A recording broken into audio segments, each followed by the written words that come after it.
Daniel worked hard every single day, but at the end of each month, he kept asking himself, why am I still broke? He had a car, he had a job, but he didn't have what truly mattered, a growing freedom fund. The one number that reveals if you're actually rich or just surviving.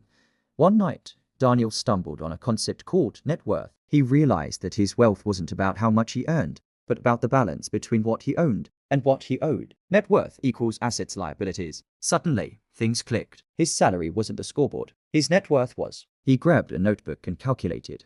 Savings and investments, 5 million. Debts and loans, 2 million. His net worth, 3 million. Not bad, but also not freedom yet. For the first time, Daniel had a clear number. A real scoreboard for his financial life. Daniel made a decision to grow his freedom fund. Every month, he saved and invested. He avoided debt traps. He built assets, not just things he owned, but things that paid him back.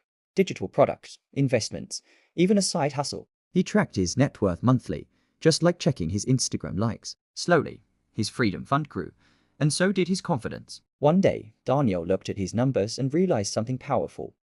His freedom fund was now large enough that he could choose. Work because he wanted to, not because he had to. That's the real meaning of wealth. So, what about you? Do you know your net worth? And are you growing your own freedom fund, the one thing that can buy back your time? If you want more powerful money stories and strategies, hit subscribe, like this video, and start building your path to freedom today.